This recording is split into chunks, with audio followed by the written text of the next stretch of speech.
Good morning, Detroit. This is the Wood Dog.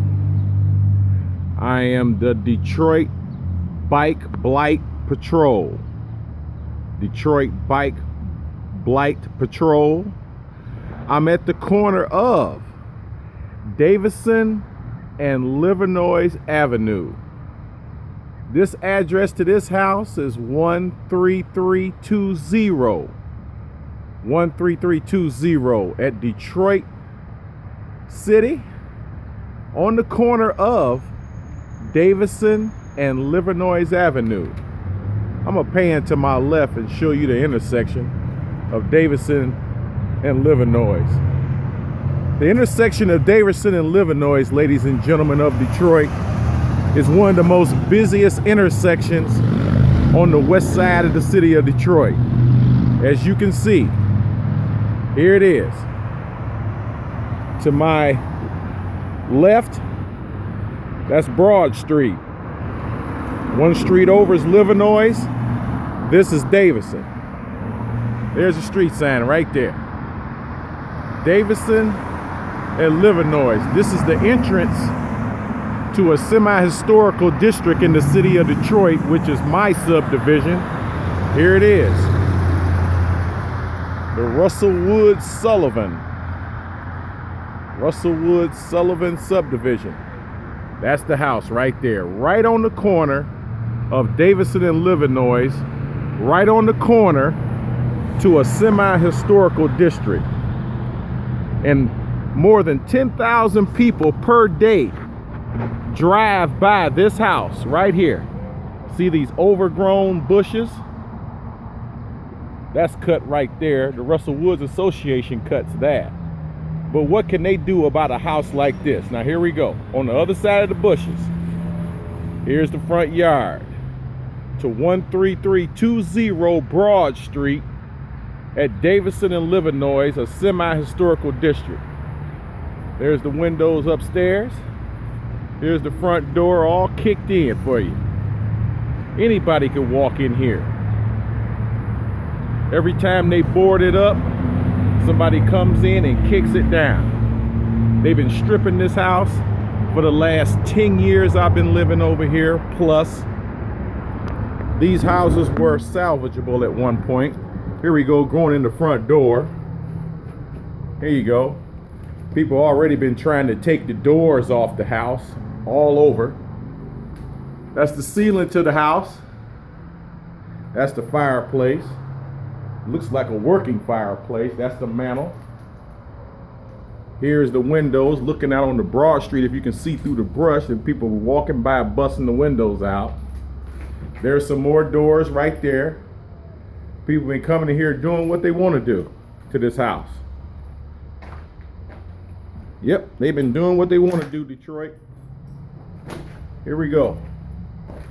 Look at that. Side door is wide open. Anybody can walk in here. This must be a dining room area. That's the back door. Okay, we're gonna go out the side door. That's a vanity. They done ripped that out. Okay, here we go to the backyard. The backyard. Okay, there's the garage. Garage door missing. Upper window to the garage missing. This is the back porch, all ripped up and towed down. And you can see the traffic on Davison Avenue. You should be able to hear it too, Detroit. I've just started my Detroit Bike Blight Patrol this morning.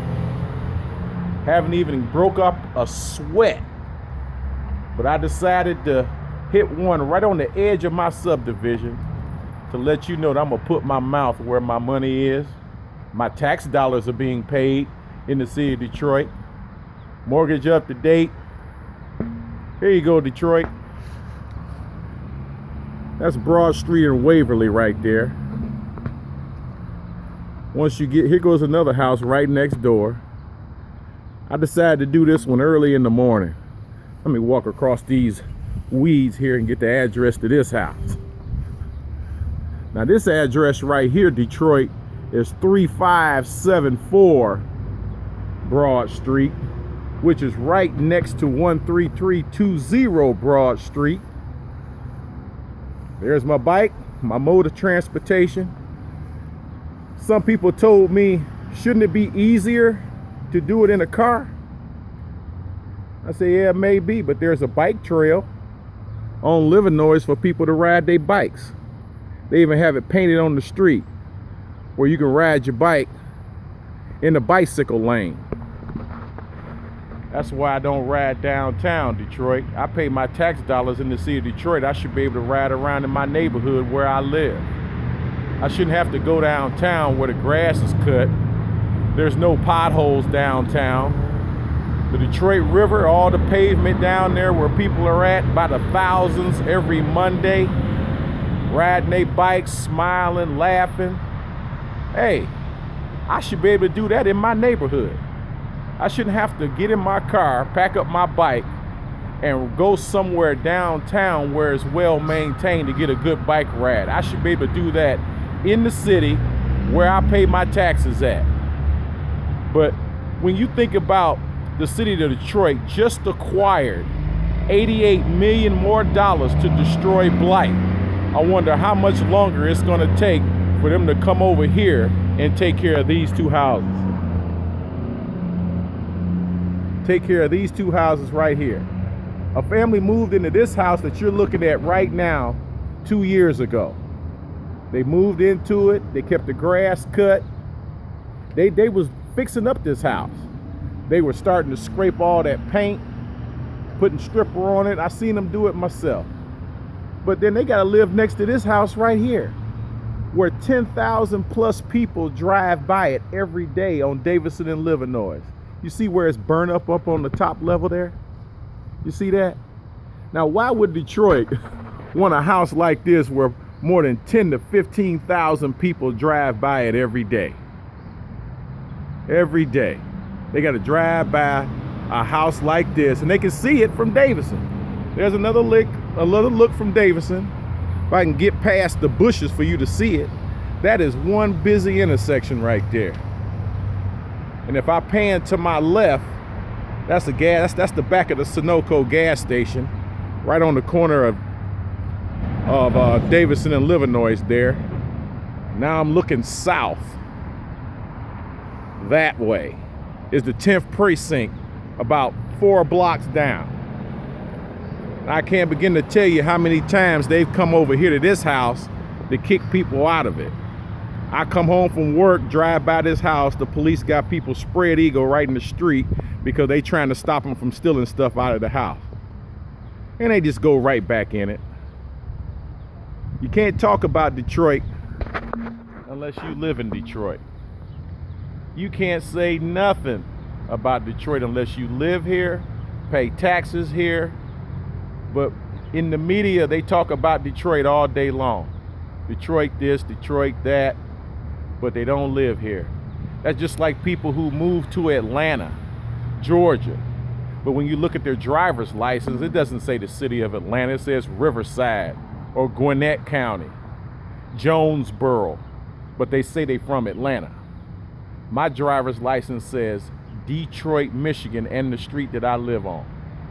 As you go further down south from this house, the neighborhood is pretty nice.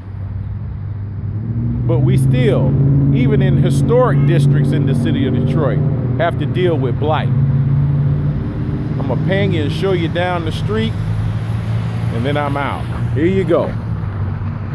That's down street. That's south of these two houses I was just speaking of, Detroit. See how the grass is cut down there? Had to blow it up for you. Detroit, I'm mad. I've been mad for a long time. But we're gonna see where this $88 million and what it's gonna do for the city of Detroit and its blight. Like I said, this is June 4th, 2006. I just started my Detroit bike blight run for the day. You can see my pictures that I post on my timeline on Facebook. And you can also view this video on YouTube. Just Go to YouTube and type in Detroit Bike Blight Patrol. Detroit Bike Blight Patrol. I'm not a professional at doing this, Detroit. I'm just a regular Joe Blow citizen who pays his taxes. And I'm gonna put a few disclaimers in there. I don't absolutely know how long some of these houses been vacant, but I can give you a good estimate. I can give you a good estimate of when somebody moved in it and when they moved out of it, just based on my observations. So what I say is not really the gospel as far as a timeline, but it's pretty accurate because I'm in the neighborhood on this. I choose to ride around on a bike because I can get up close and personal as opposed to driving by in a car saying, damn, look at that house, damn, look at that yard, when I can walk right in the grass that's up to my kneecaps like I am right now. See that? See that, Detroit? This is the Wood Dog, DAWG. Check me out on Facebook, my timeline. You'll see pictures of all the houses I've been photographing, and we're gonna see if that $88 million get it taken care of. And you can go to YouTube, like I said, Detroit Bike Blight Patrol. This is the Wood Dog. I'm out, sweating for you.